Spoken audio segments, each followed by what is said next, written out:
streaming live at phillycam.org, broadcasting live at the East Coast Executive Facebook fan page. We are back. We're here every Wednesday from 4 to 5 on 106.5 in Philly.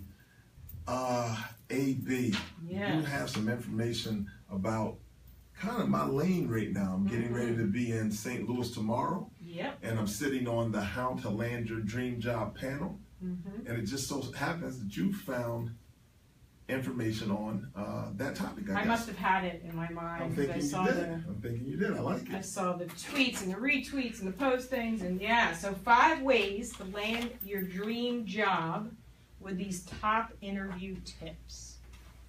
So essentially, it's just telling you to relax. That's one of them. It doesn't. That's not one of the 5. Okay. It's really. I was going to say, I could have wrote that. It's not even there. So number 1, prepare for the obvious questions.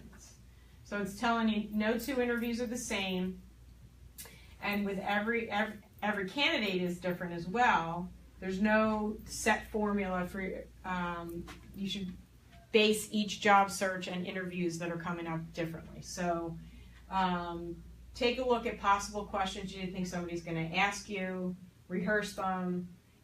Think about if you're on the other side. Gotcha. And if you were on that interview panel, what would you ask? So here's some questions that might come up. What do you think are the key issues, or what problems can you foresee in the future in this particular industry?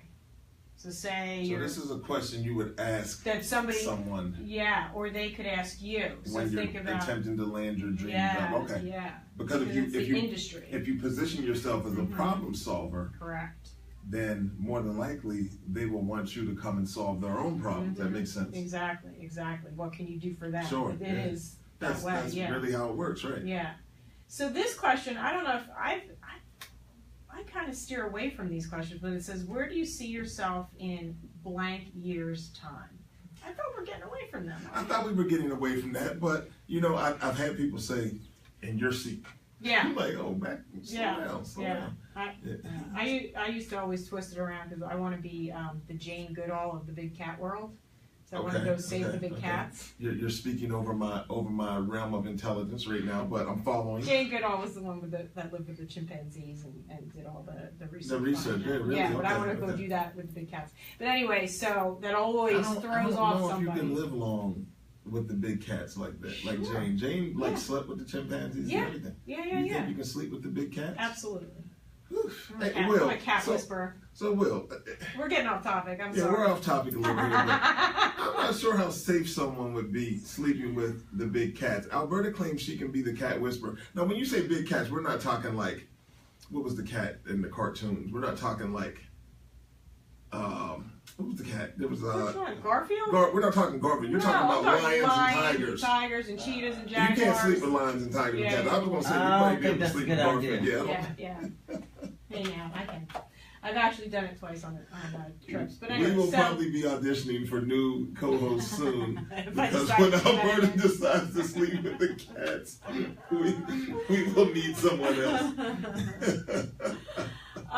But one of the tips this gives is be prepared for an icebreaker question. So tell us a bit more about you. So just think of an answer. Try not to be too canned. It doesn't have to be perfect. They're just looking for somebody that, you clearly have done your research and you can present an argument or an answer under pressure. So that tell us some more about you.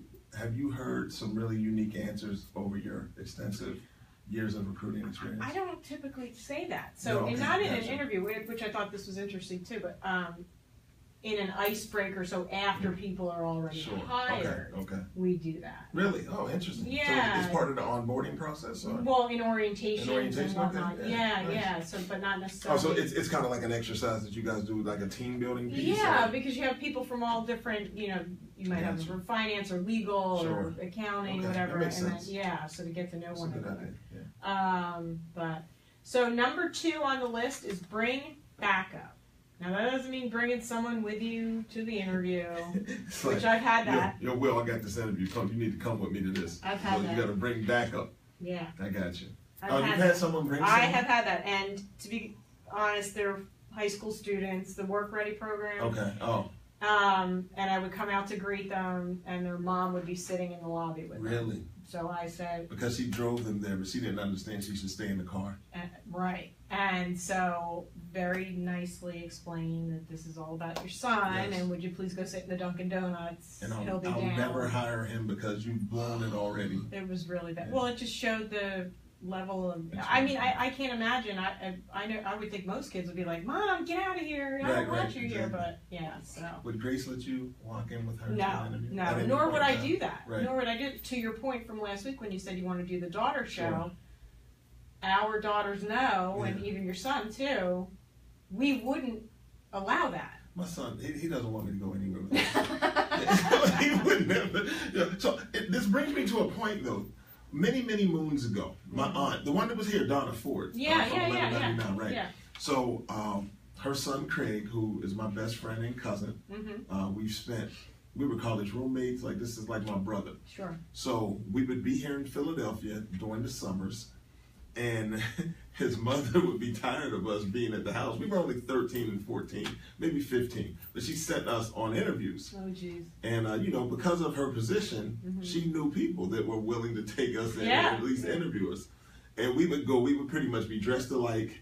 We would go in together. Then they start just interviewing us together. They're like, "You're here too? Bring them in. Come on, both might of you." as well. Yeah. Oh my gosh. We got none of the jobs. We really didn't care. She gave us Yeah. money to go out and interview, like Yeah. money for bus and train fare, and also to eat. So it was a win-win for us. We got to meet some people, and we got to go have lunch, and then we were still back on the block by like 6 o'clock at night. It was beautiful. Yeah. But we always went in together. We laugh about that now. Like, what were we thinking? Like, why would we go in together for an You interview? didn't know any better, We right? didn't know any better. Yeah, we didn't know any better. That's that I hear about them every once in a while. Have you ever been on the other side of a group interview? Like not the panel asking the questions, Like but a group of a people. whole bunch of candidates together. I have not. I would not like that. There are some places that do that here in Yeah. Philadelphia. I know. Actually, we should have Romaine Jones come out. Sugar House. That's part of their process. Oh, do they? Okay. They do a huge group. But here's the thing: I've sent people over there, and they've been successful in securing employment.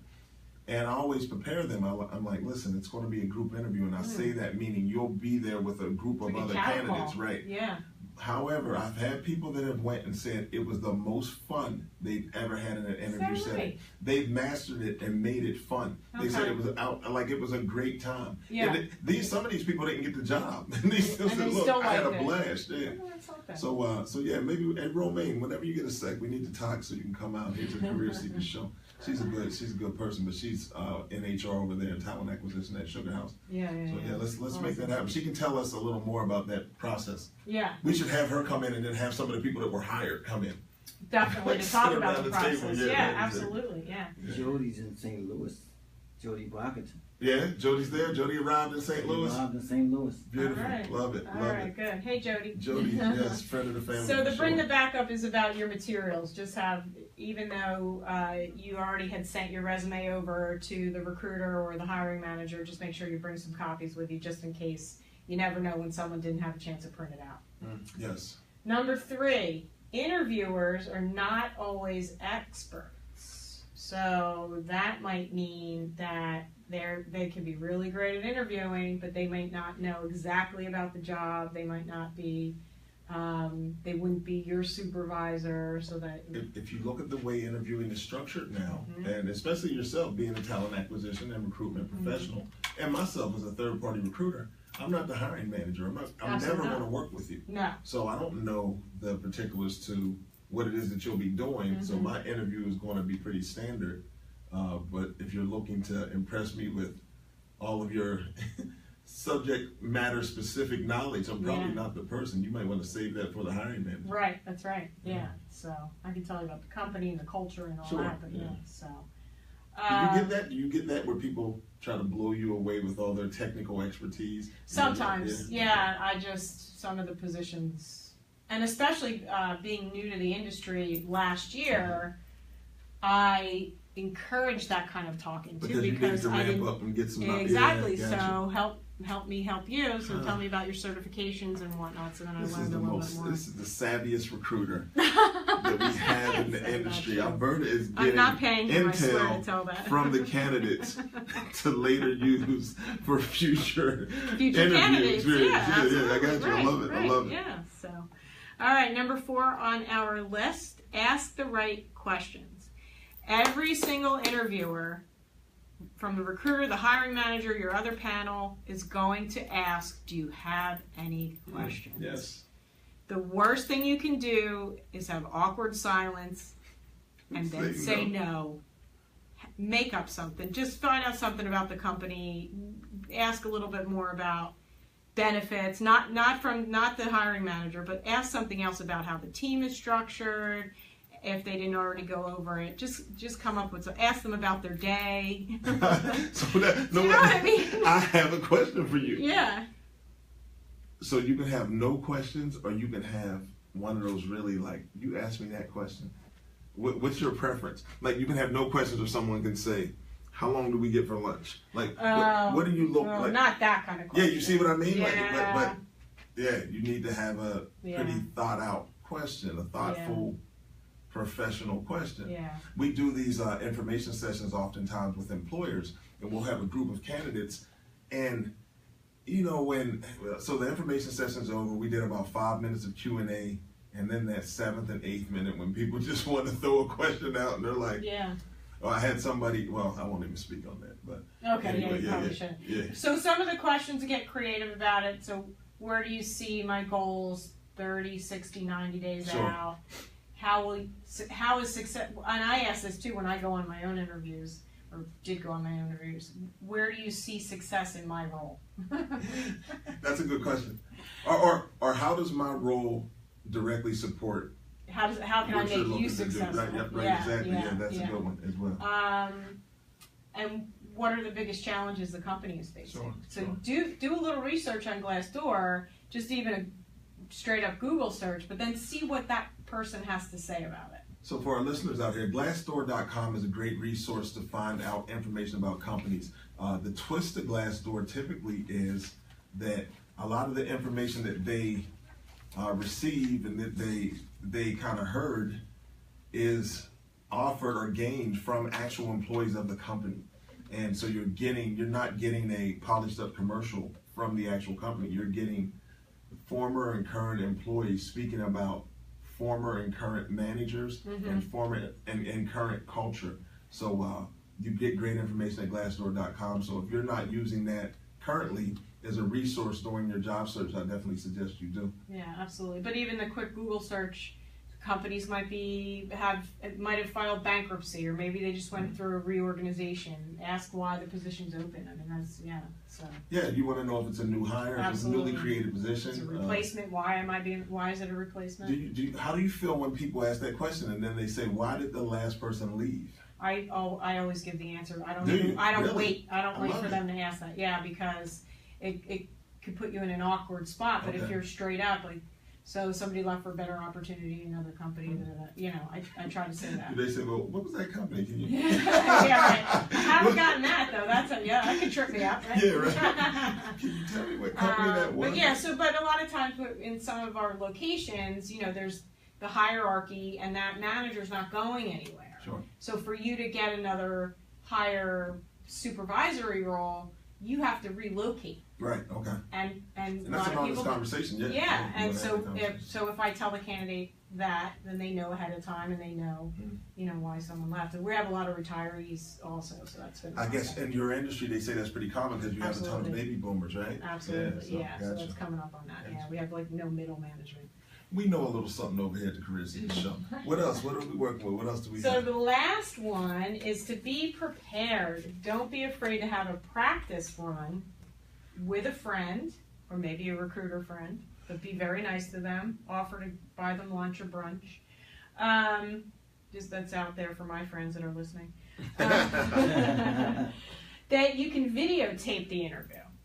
And that is unique. I don't know if you've ever done that with yourself. Now this is interesting because we're not really interviewing, but we do interview other people. But to sit back and then watch yourself, even I know that. See, now I'm waving my arms, I'm doing other stuff. You might not want to do that during an interview. You want to be a little more calm and not doing this in my seat and antsy. You don't want to do that in an interview, and a video will capture that you might not realize. We had a candidate that we were working with, and she's outstanding. I still think extremely highly of her.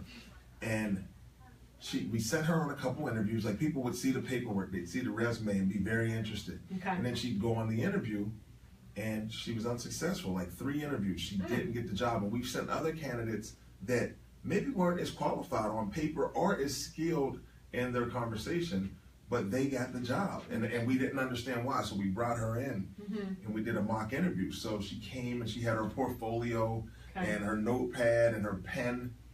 And, you know, I said, okay, is this the stuff you bring to every interview? And she said, yes, this is what I bring to every interview. Sits down, pulls her pen out, interview starts, and she starts clicking her pen. Oh, wow, wow, and she wow, clicked wow. it all the way through. And we said, you know what? We know what's happening. And it's something It was little, happening. seemingly little. But it would drive you crazy It if absolutely you're sitting would. on the other side of it. Yeah. True story. Took her pen away from her. The next interview, she got the job. So she basically was unemployed She now for carried months. pencils. She was probably No, but tap, tap, tap. or something. Yeah, Right. right, yeah. But yeah, she was just clicking the pen all the time. So she I thought you were going to say that she actually took notes during the interview. Well, I think that's why she brought the pen out initially. You don't like that, huh? No. You don't like people taking No, notes? engage with me. We're talking. Oh, wow. You don't look down, because if you're focused on this and I'm answering a question, you're focused on writing that answer. You're not ready, engaged for the next level of the conversation. That's always, in my experience. Yeah, no, I understand that, and I believe that to be true Yeah. because that happens with me. When I start taking notes, I kind of lose focus on what's happening in the conversation. But every time I see somebody taking notes, I guess I just assume that they may be denoting a question that they want to ask at a later time instead of interrupting me. Right, but don't full on. Right, I've had people with this with a big notebook, and oh my gosh, it's so crazy. But it's all about preparation. What this article is talking about too is just relax. It's okay, and don't forget, as a candidate, you're interviewing the company too. As well, right? You're a business of one. Both sides, Sure. absolutely. Sure. So, do we have time to do more lists? Do you want to do more lists, or do you want to go to the questions from our callers? I tell you what, let's do what list do you have over there? All right, I have 2 other lists. Let's see. We got 4 crucial steps to finding a job if you've been unemployed for more than 6 months. And we also have 7 words smart job candidates avoid in cover letters. Okay, I don't read cover letters, so let's go with the 4 crucial steps. Isn't it? But I just thought, I don't know. I keep seeing that some of its cover letters might be coming back. I still haven't. Well, we do this thing called the disruptive cover letter. You're right. And I think it makes a lot of sense for people. We'll talk about that on another show. Yeah, definitely. That could be the angle. All right. 4 crucial steps of finding a job if you've been unemployed for more than 6 months. So we know the economy's been all over the place, and a lot of times, especially if companies have either been going out of business or they reorganize, you're left with no job. My brother recently went through that. He's worked for a smaller technology company that got bought out by a bigger one, and so he was made redundant, and they didn't need him. So what do you do in the meantime? So one of the things is keep up with your industry. If you want to, so for instance with my brother, if you want to stay with technology, make sure you're keeping up. Sign up for those e-newsletters. Keep on top of the different articles that are coming out about the different companies, because a lot of times then you might find out those bigger companies who are hiring too. So there's just so much information out there that you can gain just from staying relevant and knowledgeable about what's coming through. Right. Sign up for the newsletter, sign up for the alerts, do whatever it is, and you know LinkedIn how it works. groups. So LinkedIn groups are great too. Yeah, you can sign up to different experts that post experts. I can't even say experts. That post blogs and different information. That it's Twitter too. I think following people on Twitter you can do the same thing. So be flexible to change.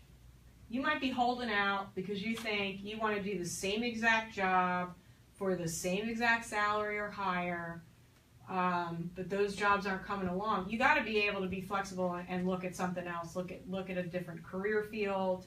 maybe a lower level position. I mean, you don't want to not make money. And the 6-month mark, I think, with this article is because that's when your unemployment benefits run out.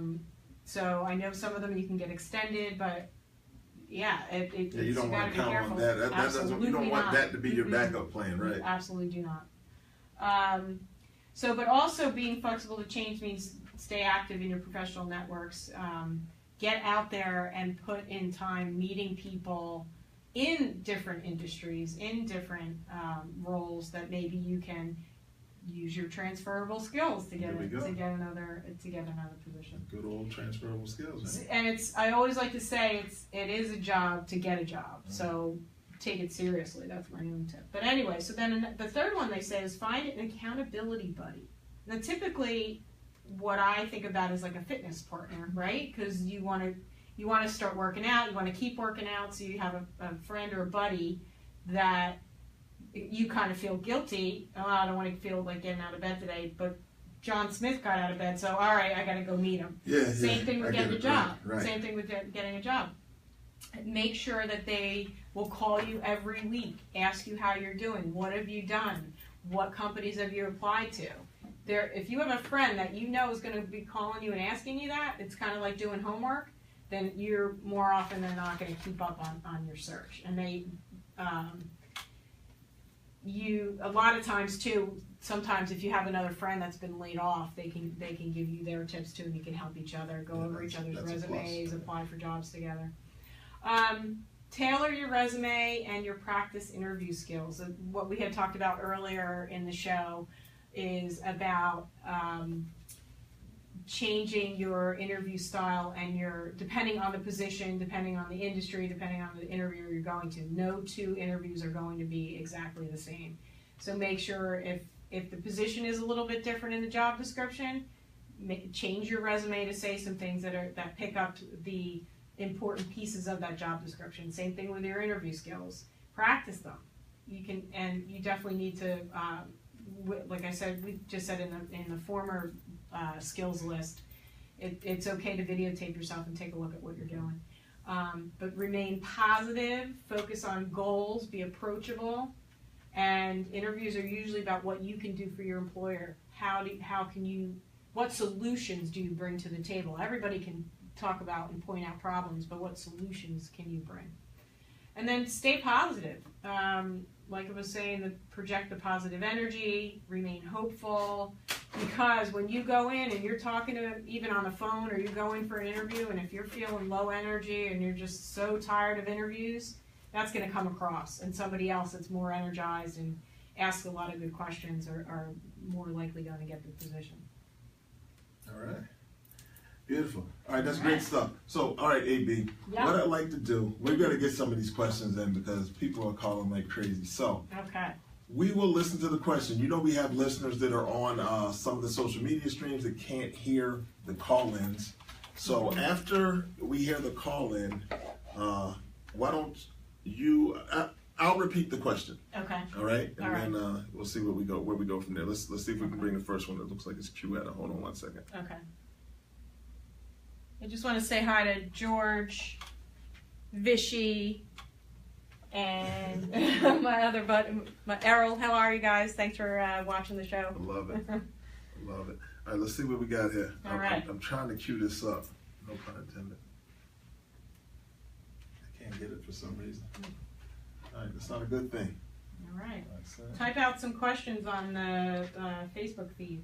You got any questions on being a candidate or recommendations on being a hiring manager? I know the three of you served in different capacities.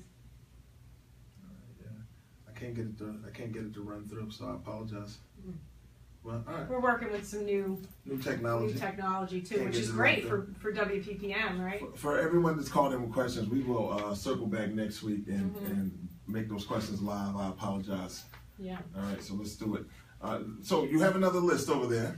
Right, but we were talking about cover letters. So cover letters. You know, I'm all about wordsmithing and love things like that. I mean, that's what actually I've been posting things about using different words in resumes Okay. and what you should or shouldn't say at work, and what successful people say. I saw that you tweeted an article, the 6 words and phrases that Yes. make everyone hate working with you. Yes. I thought that was really interesting. Do you know I got 320 views on Really, there? I Yes. say several of those words constantly, so people must hate working with me. I think number 1 was a no problem. Yes, and I don't find that. I think it's fine, but I sent you a text the other day and said no problem, I believe, right? I Right, was like, yeah, no. and I work with someone on my recruiting staff that says that all the time, and I don't find an issue with it. And do you know what? I think it's the person that delivers it. It's the messenger. Exactly. Yeah, makes sense. because she's very positive all the time. I don't feel like she's being sarcastic. That she's very helpful with everything. So I don't feel like it's that she doesn't want to help. So the second one was whatever. Now I can understand where that if it's said in that tone, right? I can understand where that would be a problem. Not like I don't think anybody says it like a Valley Girl anymore. Whatever. I hope not. Take us to the Valley Girl days. Remember that? The Valley Girls? Wow. Crazy. With the big W. Now this is something I say, and people, I do know that this bothers people. It is what it is. So yeah, I hate that expression. I say it constantly. But I will preface it by saying, I hate this expression, but it is what it is. Because, right? Because sometimes you just can't change a process or a procedure. So it is what it is. This is what is written, and you have to follow it. Yeah. So I hate that expression. Yeah. Now the next phrase. This is in an article by Fast Company, and I'm sorry, it's an article that's in Fast Company magazine, and the author is Judith Humphrey. Judith, I've read some of her other pieces. She does some great work. Yeah. The 4th word that she says makes everyone hate working with you is saying that you're pissed off. So that's the 4th one. Yeah, she said that's what she says. Yeah. So she says that expression is heard around the office more commonly than you might think. And even when the speaker is referring to how someone else is feeling, it still reflects badly on them. Right. So really she's saying that it's just poor English and poor grammar and just a poor... It's the cursing aspect of yes. the profanity. So as we need to be careful on the show. Yes, indeed. You should be careful at work and, letting that profanity fly. You never know who's going to hear you. And even though you might think you're venting, that is not good for other people to hear. Right. Yeah. So number 5, and this is something that I believe people try to refrain from using, but sometimes they just can't, and that's the word, can't. Yeah. Yes. Yeah. Saying can't. Right. It's very negative though. And that, so to that point, she says, to be fair, you can't get away with never saying can't. Right. It's just too common and a useful contraction, right? Mm-hmm. So she's just saying you try to be smart in your usage of the actual word. And it's how the phrasing is around the rest of the word. So I can't give this to you by the deadline, but I'll get it to you tomorrow morning, or put something, a positive spin after. Right. Yeah. And the 6th word was hope. Right. And I guess it's not hope in the sense of, keep hope alive, but I hope we can accomplish it like that. I guess that's kind of defeatist in a yes, sense. Exactly. Mm-hmm. Yeah. So another negative connotation that, I hope to do this. No, you're going. It's like Yoda, do or do not. There is no try. You're what is that? That's Star Wars, or what is That's Star Wars. I'm also a Star Trek. Are you a Star Trek? I'm Are you Star a Trek Trekkie? also. I'm a Trekker. I'm the Trekker, next generation. Next generation is Yeah. Trekker. I'm Yes. learning. You learn something new every day here at the Career Center Show. I love We're it. full service. Will, did you know that Trekker is the next generation of Trekkies? Star No, Trek. I didn't know That's that. what Star Trek have. Yeah. I didn't know that. So what we've learned today, ladies and gentlemen, Alberta is going to sleep with big cats because she's traveling throughout the universe. and in that other universe, the big cats will not eat you alive. That's exactly right. That's yes, right, and okay. they're full on. They stand up and they talk to you. So who in are that the universe? so the Star Wars aficionados? They are called what? I don't know if they have They a have a name. I name? gotta be honest. I don't know. They're slacking. They I need a don't name. know. They really need a name. Yeah. You know, they need a name. 40 years this year that it came out. What's her name? Princess Leia. She just died recently, right? Yeah, that was sad. Yeah. You know, her family history was really interesting. I know that's another show, but that's the mother-daughter show. Yes. That's the daughter show. Well, there's a lot of them. So Melanie Griffith is not only the daughter of a famous actress, Tippi Hedren, who was in Birds. Yeah, everybody She's the knows mother like of Dakota Johnson, who was in 50 Shades of Grey. Okay. Yeah, there's a lot. I know way too much about nothing. I love it though. So. I love it though. You know, my mother is Carla Johnson, and she's never recruited anybody that I know of, but she could if she wanted to. I'm sure that she's a brilliant woman. She could if she wanted to. We should see if we could get mother-daughter recruiters on the show too, right? Or grandmothers. So those were the 6 words that make everyone hate working with you. So they probably They probably are hating listening. I hope I can't do this next week. About this show. It is what it is. It's whatever. Yeah. Whatever. I can't take it. I can go on. Trust me. All right. Definitely. But anyway, listen. It's another great day here. Fun. It's the Career Seekers Show. I believe next week we will be back with Tania Rivers. She is going to come next week. Excellent. She is supposed to come. Excellent. I think next Wednesday is like the second, I believe. Yeah. That's right. Yep. So if I remember correctly, I probably need to reach out to her this week. Sure she may have heard this show and decided she wants nothing to do with this. She's like, I'll come if Alberta doesn't show up. I like it without Tiffany. That's her only experience without Tiffany in Alberta. Exactly. But yes, Tania Rivers, VP of Human Resources from Philadelphia 76 is supposed to come through. Yeah. She is outstanding. We got to get Hihiga Tiaga on here too with the item. Why not? Yeah, we should do that. Yeah. We should do that. Talking a lot about. There's another does Amazon Web Services. Does the item have an actual website? They do, but it's more so on, and they do have an active Facebook page, the Item Philly, and it's also mostly their meetup page. They post a lot of things on there. Okay. So the Item Philly, but yeah, they're starting a new Amazon Web Services class coming up August 18th. That should be interesting because Amazon, this whole Amazon movement. Yes, the cloud services, and Hihiga himself, trained as a lawyer, is now has been certified as an Amazon Web Services professional. So, Tiff, is it okay to have 2 lawyers on the show? Can we manage that? Two tech lawyers. Right? Yeah, I don't know. That might be the allotment. We can only have 2 of them. It's the Career Seekers Show. We do it every Wednesday, 4 to 5, here on WPPM LP Philadelphia 106.5. We broadcast live, so I'd like to say hello and goodbye, actually, to all the people that are following us on Facebook and watching the Career Seekers Show. All the live streamers at phillycam.org, we love you. We really appreciate you. You are part of the PhillyCam family, so that's a beautiful thing. Thanks for tuning in there on the site. And take a look at that site. There's a ton of information on there. If you're looking for something to do, that is the website for you. Absolutely. So we just want to say thank you. We really appreciate you guys tuning in. Next week, as I mentioned, we don't actually have a guest on deck, but we do have Tania Rivers coming in, and that's going to be fun in its own. Yeah. Will, are you here next week? I know you're. You're here. I think you're here next week, right? Yeah. All right, good. Will's here next week. But also, we want to hear all about what's going down in St. Louis when you go down. Oh yes, I will be back with just St. Louis news. Yes. So and everybody to call in with the questions. We got you next week. Thanks a lot for tuning in. It's the Career Seekers Show live. WPPM LP Philadelphia. Yo, Philly, we appreciate you. Yo, Gee, is it a wrap? It's a wrap, go. Let's do it.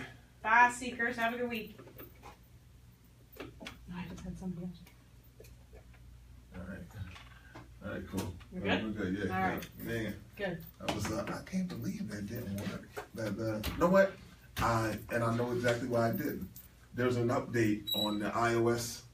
So I did the update, and sometimes you got to restart it for it to play because the music comes in a file. Basically, it comes over like through iTunes. She's coming.